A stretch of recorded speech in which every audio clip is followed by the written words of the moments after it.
3 tahun saya meneliti sawit dan hasilnya. Mungkin ini nggak akan lo dapetin di konten lain, tapi demi kebaikan bersama, gue pengen sampaikan kalau... Dan lo pikir asal masalahnya itu cuma sawit?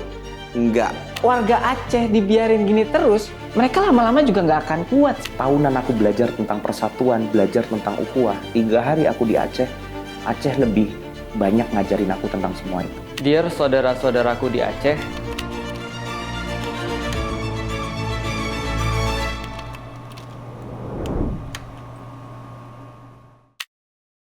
Tiga tahun saya meneliti sawit dan hasilnya sawit adalah tanaman. Kebun lah, kan kebun sawit bukan hutan sawit. Kebun lu bilang. Nih, kita coba lihat ini daerah yang terdampak di Aceh. Kemarin di daerah Langsa. Hampir semuanya itu sawit, dari ujung ke ujung sawit. Kita lihat. Tuh. Sawit. Sawit. Sawit. Sawit. Sawit. Sawit. Sawit. Sawit. Di Aceh kurang lebih ada 475.000 hektar sawit, 7 kali luas Jakarta. Kebun siapa segede gitu? Apa itu katanya apa? Membahayakan deforestation, ya kan? Namanya kelapa sawit, ya pohon. Sawit adalah tanaman perkebunan menurut Peraturan Menteri Nomor 11 Tahun 2020 dan Nomor 23 Tahun 2021. Namun pemerintah bersikap lebih moderat dengan konsep agroforestry-nya. Dengan kebijakan ini memungkinkan adanya alih fungsi lahan, salah satunya adalah hutan, itu menjadi perkebunan sawit. Di titik inilah lahan yang sebelumnya hutan, itu dengan izin pemerintah, itu bisa menjadi kawasan perkebunan, dan ekspansi sawit hari ini tidak terlepas dari kebijakan itu tadi. Dan lo pikir asal masalahnya itu cuma sawit? Enggak. Masih ada yang namanya hutan tanaman industri yang biasanya tuh berbentuk eukaliptus. Jadi lu bayangin, di dataran rendah itu ditanamin sawit. Jadi kalau ada hutan di situ, maka hutannya diganti dengan sawit. Nah, di bukit-bukit yang lebih tinggi, hutannya diganti dengan hutan tanaman industri. Salah satunya ya eukaliptus. Kedua jenis tanaman ini, itu resapan airnya dan produksi oksigennya itu beda banget dengan hutan yang alami. Gimana nggak gerah coba langit tuh? Menurut Intergovernmental Panel on Climate Change tahun 2021, di sana disebutkan bahwa naiknya suhu permukaan bumi 1 derajat ini bisa memicu volume naiknya air atau penguapan air sebesar 7-15%. Dan ini memicu hujan yang sangat deras dan siklon tropis seperti kejadian kemarin di wilayah Sumatera. Gak nyangka ya, kelakuan kita itu bisa bikin suhu panas di lautan seluas itu. Evaporasi laut meningkat, awan lebih banyak, dan curah hujan gak kebendung. Sementara tanah kita mandul potensi penyerapan airnya karena deforestasi. Jadi ini tuh bukan sekedar, oh curah hujannya lagi deres banget nih. Enggak, itu ada penyebabnya. Kita yang membuat rusak alam, kita ngerubah hutan heterogen yang kaya dengan segala potensi penjagaannya, kita rubah jadi monokultur. Ya gimana kita ngerusak alam, ya alam akhirnya ngerespon balik dengan caranya sendiri. Ini kalau kalian ngelihat video ini, di sini di Fajrul FX ini dijelasin tentang bahwa badai siklon tropis itu seharusnya nggak terjadi di negara ekuator kayak di Indonesia. Nah, jadi suhu laut di masa kini dia lebih hangat dibanding suhu permukaan laut di masa-masa lalu. Nah, hal ini lebih berperan untuk membentuk siklon tropis itu sendiri dan membawa uap air yang lebih banyak karena atmosfer yang lebih hangat itu dapat membawa kandungan uap air yang lebih besar. Ini tuh respon dari salahnya kita ngejaga alam. Yang sebetulnya alam itu nggak perlu dijaga sih. Alam itu bisa ngejaga dirinya sendiri. Kita sebagai khalifah diminta Allah di atas muka bumi untuk ngebangun alam. Alamnya sendiri dibiarin nggak kenapa-napa. Nggak bakal tuh kemudian ada hutan tiba-tiba rusak. Nggak kemudian ada lautan tiba-tiba tercemar kalau nggak kita cemari. Jadi intinya ya bumi nggak perlu bantuan kita. Tapi kita yang rusak bumi. Dan lu tahu kan berita tentang sinkhole, sampai muncul sinkhole segede itu tuh, kita tuh lagi ngelawan bumi sih. Enggak, buatku itu ngelawan Allah. By the way, gue ke Aceh udah 3 kali, dan yang pertama seminggu pasca bencana. Gue nyusul Bang Mana setelahnya. Kemarin 3 hari ke Tamiang, Babo, Sukajadi, Sekumur. Sempat sih kemarin kita tuh ke Tapanuli Utara. Di situ ada daerah terdampak ya, di daerah Adian Koting. Cuman kita akhirnya memutuskan untuk tidak ke terdampaknya, tapi mencari penyebab di sekitarnya. Dan bertemulah kita dengan sebuah bukit yang penuh dengan hutan tanaman industri atau eukaliptus. Februari ini gue kesana lagi dan kondisinya masih sama mirisnya. Lebih miris lagi, itu tuh udah 3 bulan. Rumah lu hancur, lumpur sedengkul, rata mau di luar atau di pelataran atau di dalam rumah, semuanya sama. Kalau hujan, becek, lengket, bau. Tapi kalau panas, debu di mana-mana. Kita mati lampu sehari aja udah pusing. Karena semua hal di rumah kita itu udah pakai listrik. Mereka udah berbulan-bulan hidup tanpa listrik. Bahkan pada hal yang paling sederhana, air. Air itu hal yang paling basic. Lu kalau ke rumah orang bertamu, terus nggak mau ngerepotin orang, bilang apa? Air putih aja, air. Karena orang tahu air itu hal yang paling basic yang harusnya nggak ngerepotin, nggak susah. Itu aja mereka kesulitan. Gimana coba ngebayangin kehidupan mereka di sana berbulan-bulan seperti itu? Sesederhana gini deh, aku kemarin di sana itu 2 bulan setelah bencana. Dan itu belum ada pengambilan sampah dari Dinas Kebersihan misalnya. Bayangin, sampah numpuk di mana-mana. Setiap 2-3 tenda itu harus ada satu pembakaran sampah. Sementara ada berapa ratus tenda atau ribu tenda bahkan yang kemudian tenda darurat yang ada di sana. Jadi kebayang polusinya, kotornya, baunya, lalatnya. Jadi virus, bakteri, aduh PR-nya tuh banyak banget. Dan kita tuh bingung mau ngapain. Let's say misalkan kita mau bikin MCK aja. Kita harus nyari dulu tuh septic tank mana yang bisa dipakai biar MCK ini kemudian bisa difungsikan. Itu pun masih ada satu pertanyaan besar. Lah MCK-nya ada, airnya dari mana?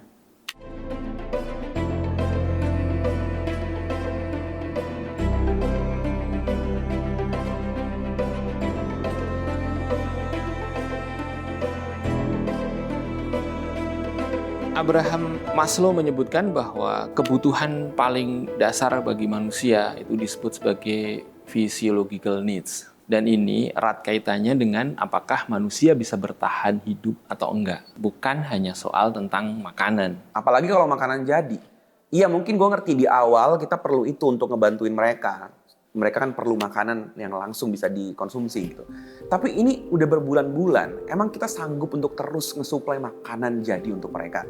Maka kita perlu untuk memberikan bantuan yang sebenarnya itu bisa membuat orang-orang rakyat Aceh itu mandiri, membuat makanannya sendiri, memproduksi makanan sendiri. Artinya menurut gue perlu kita pikirkan lagi, sepertinya bantuan-bantuan ini udah harus bergeser dari yang tadinya makanan jadi, bantuan-bantuan langsung seperti itu, berubah ke sesuatu yang lebih sustain gitu. Dan sampai sekarang kita tuh nggak pernah punya data yang akurat tentang jumlah kebutuhan. Sebarannya di mana aja sih? Jadi bantuan tuh nggak merata gitu. Dan biasanya cuma tertuju sama tempat-tempat yang viral doang.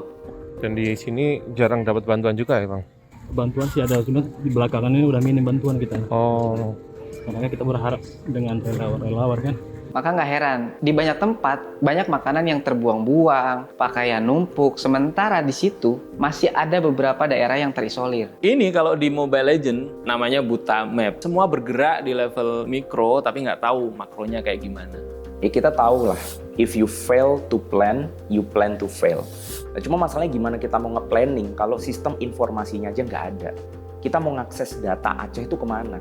Terkait komunikasi publik misalkan yang dilakukan pemerintah, kita masih lebih, aku secara pribadi ya, itu masih lebih ingat gimana nyinyirnya pejabat pemerintah sama Ferry Irwandi yang ngumpulin duit 10 miliar daripada kita tahu kalau mau ngebantu Aceh itu ngeklik kemana gitu. Dan terkait sistem informasi data ini nggak mungkin dilakukan individu, NGO, komunitas, LSM, itu nggak mungkin. Jujur gue tuh ngelihat orang Aceh dibiarin aja sih. Bantuannya ada oke.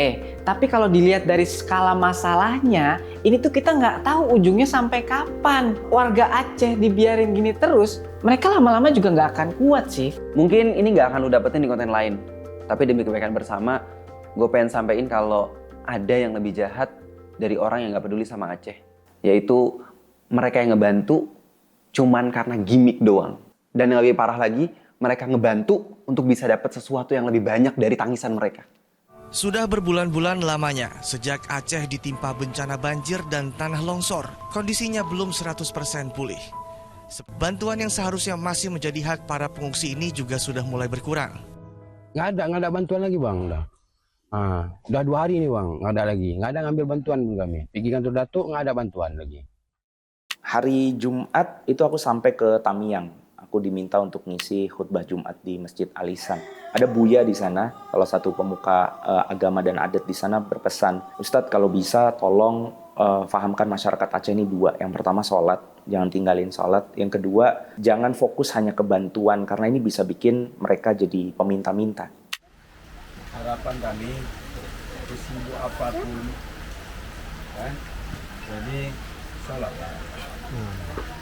Karena kemarin waktu kita menepaskan jenazah, kita sampaikan kita hari ini sibuk kali dengan bantuan-bantuan relawan, ambil beras, ambil ini, ambil itu, sehingga kita lalai kewajiban kita. Padahal yang menentukan kehidupan itu Allah, yang kasih mati Allah itu.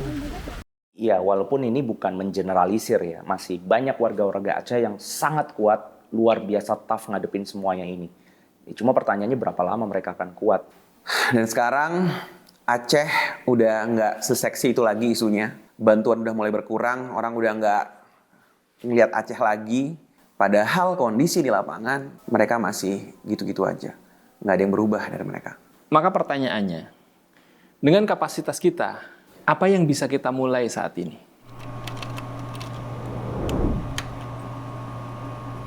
Ya idealnya sih sebenarnya top down. Karena kenapa? Karena pemerintah itu kan ibarat orang tua ya. Sebenarnya kalau kita lihat semua orang Indonesia itu, orang-orang Indonesia itu kan semua orang-orang baik ya. Mereka semua punya potensi, sama-sama punya kemampuan. Tapi kemampuan-kemampuan ini kan belum terkoordinir dengan baik. Jadi kayak kita tuh nggak ngerti apa sih yang sebenarnya diperlukan karena data-data pun masih belum lengkap. Nah di sini sebenarnya letak fungsi pemerintah. Sebenarnya kita juga harus sudahin deh semua yang perkaranya tentang aku dan aku, atau siapa yang lebih berjasa. Karena yang kayak gitu-gitu itu yang nggak diperluin sama masyarakat Aceh. Yang mereka perlu ya konkret bantuan apa yang bisa mereka dapatkan, terkoordinir, komprehensif, dan sistematis. Jadi maksudku adalah ayo kita mulai bergerak gitu. Komunikasi itu fatal sih kalau nggak dibangun. Karena sesederhana gini deh, misalkan dinas kebersihan ya, dia ngasih woro-woro tuh pakai toa tuh muter-muter kampung. Misalkan, wahai kecamatan Tamiang Hulu gitu. Berikut adalah jadwal kerja bakti kita. Hari Senin akan muter truk sampah, hari Rabu akan muter truk puing, hari Jumat akan muter truk untuk ngangkut lumpur. Aku yakin digituin aja warga itu jadi on gitu untuk tahu harus ngapain. Karena mereka tahu, oh ya ini ada yang bantuin kita harus nyiapin nih. Mereka akan bergerak untuk beresin. Tapi yang aku lihat sebagian ya, itu mereka hang. Kayak ya mau ngapain? Mau bersihin rumah? Ya jalan aja masih kotor. Mau bersihin jalan? Lah mau dibuang kemana? Semuanya itu kayak tempat penampungan sampah, penampungan lumpur. Jadi mereka itu hang karena nggak ada sistem komunikasi dan ini nggak mungkin dibiarin dan nggak mungkin diselesaikan secara swadaya. Ini masalahnya kompleks banget. Kita nggak mungkin untuk bisa membantu seluruhnya yang dibutuhkan oleh Aceh gitu. Tapi juga kita nggak mungkin diem kan ngelihat semua ini terjadi dan berharap ini akan selesai dengan sendirinya, tiba-tiba semuanya membaik. Atau mungkin pemerintah nanti suatu hari entah kapan akan datang dengan solusi-solusi yang lebih komprehensif untuk mereka. Kita harus realistis dan tetap fokus pada tujuan utama. Kita mungkin bisa mencari satu titik bantuan di mana di daerah itu bisa menjadi starter bagi banyak warga Aceh, khususnya yang masih minim bantuan. Air lah apalagi. Salah satu sedekah terbaik itu adalah air. Bahkan Allah bilang, waja'alna minal ma'i kulli syai'in hayy. Bahwa segala sesuatu kehidupan itu dimulai dari air. Gini deh, kita coba bikin kayak hipotesa terkait prioritas utama apa yang dibutuhin warga Aceh. Jadi tadi kita coba brainstorming singkat sama teman-teman Yungaji untuk ngepetain kebutuhan di Aceh itu apa yang kita anggap prioritas dan kayaknya kita mampu deh untuk bergerak ke titik itu. Nah di sini kita ambil contoh misalnya kita mau bikin akses ekonomi terbuka. Otomatis warga butuh mobilisasi. Tapi itu nggak mungkin dilakukan kalau kendaraan mereka itu ngedonat semua rodanya. Sementara lumpur itu kan bikin rusak motor kalau nggak segera dibersihin.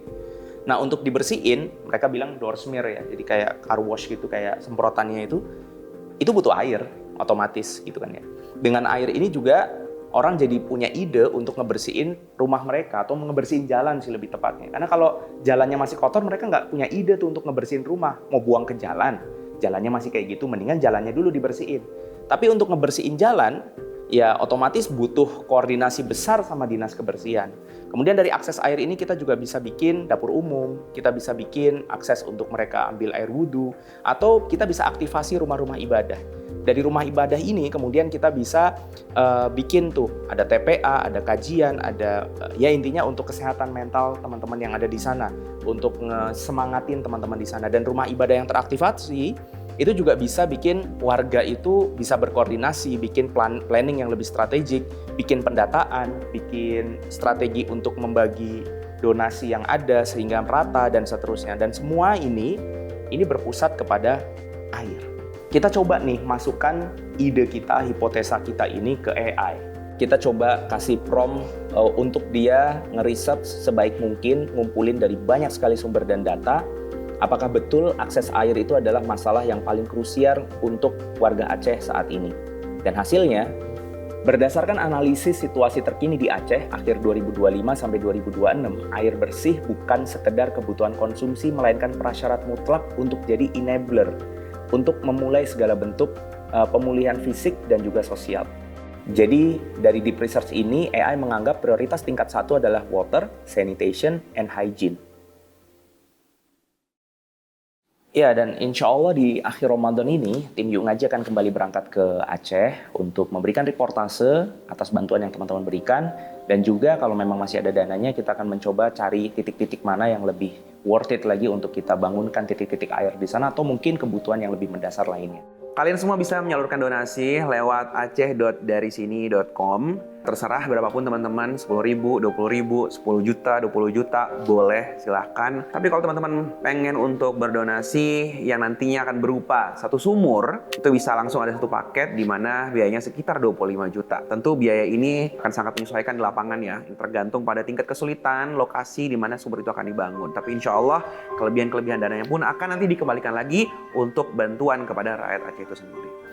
Dan tim Yuk Ngaji berkomitmen untuk tidak mengambil sepeser pun dana dari yang teman-teman berikan kepada kami untuk operasional yang kami lakukan di sana. Jadi untuk operasional tim yang berangkat itu di cover lewat dana pribadi.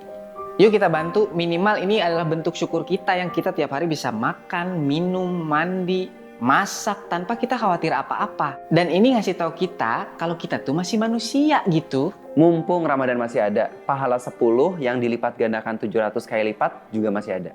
Karena itu kita berharap semoga setiap tegukan-tegukan air yang mereka minum, menghilangkan dahaga-dahaga mereka, itu juga bisa jadi yang menghilangkan murka Allah dan juga memadamkan api neraka yang mungkin membayangi kita. Pertama kali ke Aceh, ke desa Tampur Paloh, gue ngeliat mereka tuh punya keterbatasan, mereka tuh pengen main, mereka tuh pengen segala macam, tapi di situ mereka malah ngajarin gue banyak hal gitu, tentang berbagi, tentang mereka peduli sama sesama.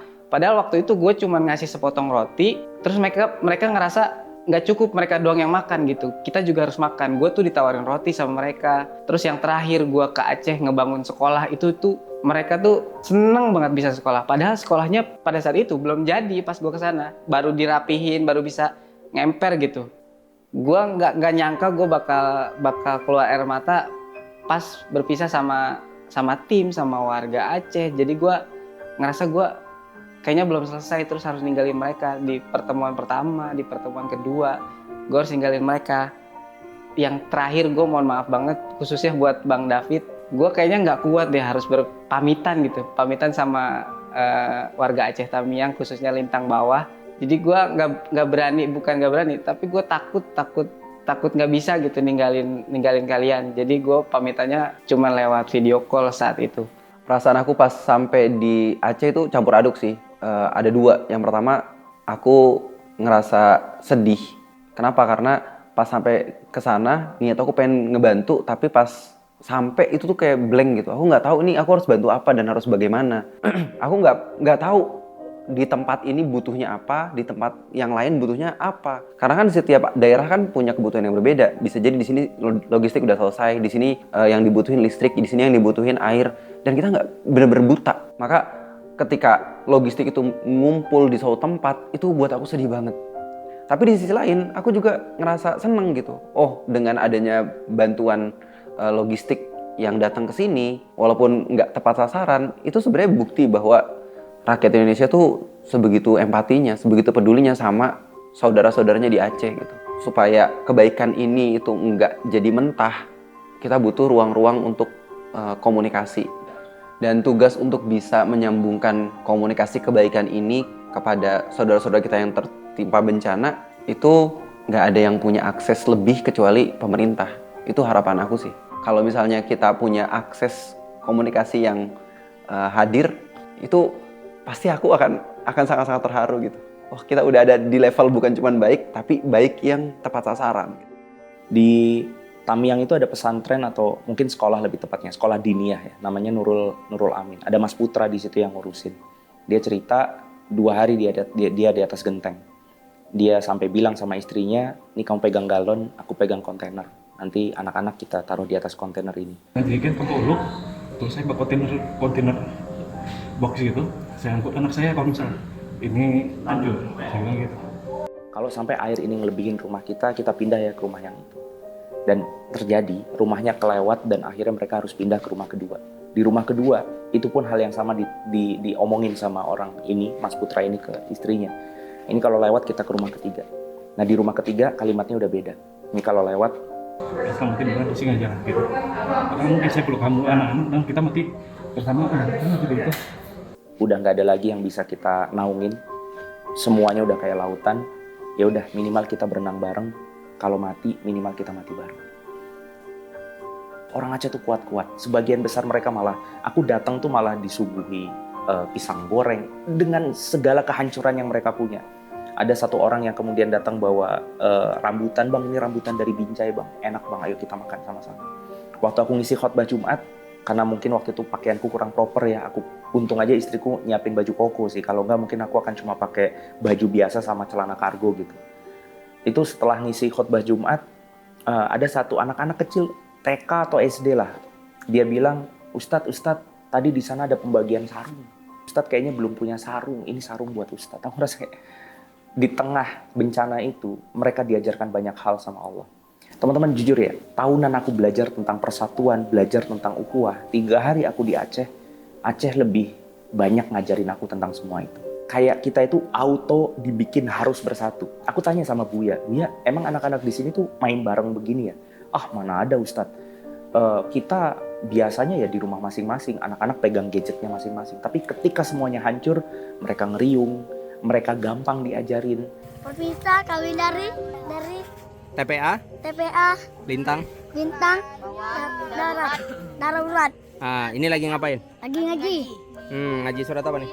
Surat 2. Mereka happy dengan hal-hal kecil, bahkan ketika mereka lagi setoran hafalan Quran, dan ini bukan hafalan Quran yang kecil-kecil, pendek-pendek ya, surat Maryam, surat At-Tahrim, mereka hafalannya bagus-bagus banget, anak-anak di Tamiang. Qala inni abadungai atani ala kitab wa ja'alani nabiyya wa ja'alani mubarakan aynama kuntu wa awsani bi sholati wa zakati ma dumtu hayya. Terus aku bilang sama mereka, mau aku kasih hadiah nggak? Mau. Apa hadiahnya? Aku tanya ke mereka. Mereka bilang, aku mau naik mobil sama Ustadz kemana? Ke masjid sholat Isya. Jadi berjamaah di masjid itu jadi hadiah kalau mereka mau setoran hafalan. Jadi amal ibadah, hadiahnya amal ibadah. Aku kebayang waktu aku ke Aceh itu aku udah ngerasa bakal sengsara 3 hari deh. Tapi ternyata sampai sana aku justru ngerasa nyaman lewat sikap mereka di tengah kondisi yang sebetulnya sangat tidak nyaman. Kalian kebayang kan? Dengan banyaknya lumpur yang kalau misalkan hujan beceknya kayak apa, kalau panas debunya kayak apa, bakteri, bau. Wah, tapi di tengah itu aku nemuin kehangatan yang aku nggak temuin di tempat-tempat yang lain. Aku jujur nggak pernah kayak pelukan nangis sama ponakanku misalkan pas mudik, terus aku harus pulang, terus aku kayak, aduh, pulang lagi. Aku nggak pernah ngelakuin itu kecuali di Aceh. Ada satu anak namanya Mahdi, sebetulnya dia Down syndrome, tapi sebegitu khidmatnya dia ketika tahu kalau aku itu adalah mubalih gitu, dan wah luar biasa lah, nemenin aku kemana-mana. Dan pas pulang, dia bener-bener nggak mau ditinggal, dia ikut kemana-mana, dan sampai aku harus peluk dia. Terus aku bilang, tenang Mahdi, insya Allah Ustadz datang lagi. Ya, nanti ketemu lagi Mahdi. Gak apa-apa lah. Ya. Titip Tamiang Ustadz ya. Ya. Orang-orang sini kenal Mahdi semua. Jagain mereka. Orang baik semua di sini ya. Ya, sampai nanti kita bisa punya jalan lagi, punya rumah lagi. Ya. Insyaallah nanti ya. Itulah kenapa insya Allah nanti kita akan berangkat lagi ke sana untuk nemenin mereka di momen-momen terindah di malam-malam terakhir di bulan Ramadan. Semoga ini jadi penyejuk hati sebagian kecil warga Aceh, tetapi juga bagian dari cara kita untuk bisa berkontribusi banyak di sana. Makasih banyak Bu ya. Mudah-mudahan Allah beri rahmat. Amin, amin. Makasih banyak. Dear saudara-saudaraku di Aceh, kalian semua bukan salah satu provinsi di antara provinsi-provinsi yang lain. Tapi kalian semua adalah bagian daripada saudara-saudara kami dalam iman, dalam kemanusiaan, dan juga saudara-saudara satu Indonesia. Karena itu, meskipun kami mungkin tidak akan pernah paham seperti apa cara teman-teman sekalian menahan dan juga survive dalam setiap musibah-musibah dan bencana yang Allah sampaikan. Tapi yang kami bisa lakukan adalah berusaha untuk senantiasa ada, membersamai teman-teman sekalian dan berbuat yang terbaik untuk sama-sama membangun Aceh kembali. Doakan kami, mudah-mudahan kesalahan-kesalahan kami dalam melalaikan permasalahan-permasalahan yang ada di Aceh, Allah ampuni dan Allah maafkan. Dan mudah-mudahan kami bisa terus membersamai teman-teman semua yang ada di Aceh untuk kembali lagi menjadi sedia kala bahkan lebih baik lagi.